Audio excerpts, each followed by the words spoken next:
জনসাধারণের সুবিধার্থে লক্ষাধিক টাকা বয়ে অন্ডালের খান্দ্রা স্কুল মোড় শিবতলার নিকটে তৈরি হয়েছিল শৌচালয়, কিন্তু আজও উদ্বোধন হয়েও মানুষের ব্যবহারের জন্য খোলা হলো না শৌচালয়গুলি।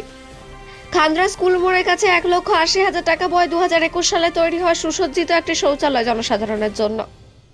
আরও অন্য একটি শৌচালয় খান্দ্রা শিবতলা মোড়ের কাছে 3 লাখ টাকা বয়ে 6/2/2024 সালে তৈরি হয়, যেটার আজও পর্যন্ত উদ্বোধন হয়নি বলে স্থানীয়দের একাংশের অভিযোগ। খান্দ্রা পঞ্চায়েতে জনসাধারণের জন্য শৌচালয় তৈরি করলো, কিন্তু তা ব্যবহার্য হলো না কেন, এটা নিয়ে উঠেছে প্রশ্ন।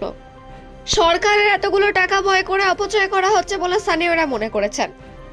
গ্রামের বাসিন্দা প্রলয় মুখার্জি জানান, এলাকার মোট 3টে শৌচালয় তৈরি করেছিল খান্দ্রা পঞ্চায়েত জনসাধারণের সুবিধার্থে, কিন্তু শৌচালয় গড়ে ধোয়ার পরও জনসাধারণের জন্য খুলে দেওয়া হয়নি আজও।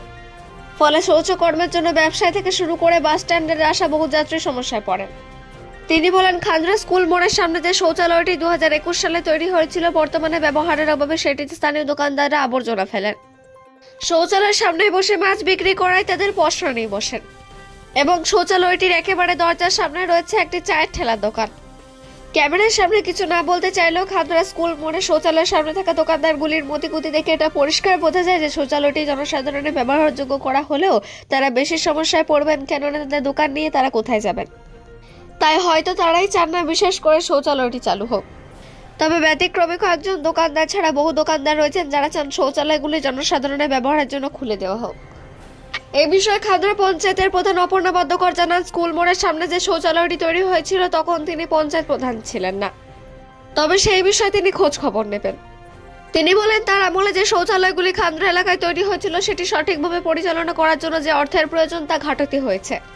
তিনি বলেন, পঞ্চায়েতে একটা আলোচনা করে যদি শৌচালয়গুলি সুলভ শৌচালয় অর্থাৎ পয়সার বিনিময়ে শৌচকর্ম করার জন্য সর্বসাধারণের উদ্দেশ্যে খুলে দেওয়া যায়, যাতে করে 2-1 বেকার যুবকের কর্মসংস্থান হবে এবং পঞ্চায়েতের কিছু আয় হবে।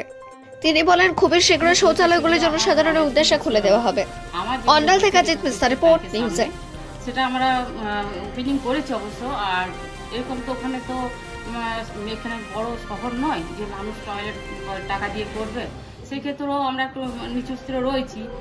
আর এটা নিয়ে আমরা চিন্তা ভাবনা করছি, দেখি এমন ছেলেকে বসানো যেতে পারে যে তারও 2 পয়সা হয় আমাদের পঞ্চায়েত।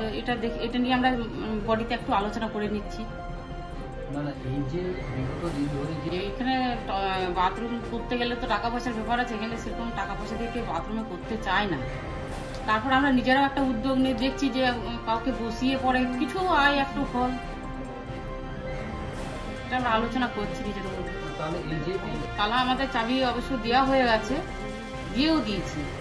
বললাম তো যেখানে টাকা পয়সা চলছে এখানে যেতে চাইছে, আমরা দেখি এমন ছেলেকে বসাতে পারি, আমরা নিজেরা ওপেন করে এটা কিছুদিনের মধ্যে চালু করার ব্যবস্থা করে দিচ্ছি।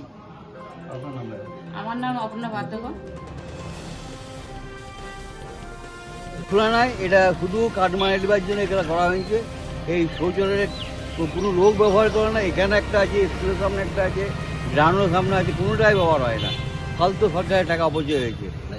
এই শৌচালয়গুলো যদি খোলা হতো সাধারণ মানুষ অনেক উপকার হতো। এখানে সামনে একটা ক্লাব আছে, ক্লাব প্রোগ্রাম হয়, ক্লাবের লোক ব্যবহার করতে পারতো, সাধারণ লোক ব্যবহার করতে পারতো, কিছুই কাজ হয় না এখানে। এই স্কুলের সামনে একটা শৌচালয় আছে, সেটা ওখানে দোকানদার ব্যবহার করতে পারতো। মানে ওখানে ফালতু করানো হয়েছে।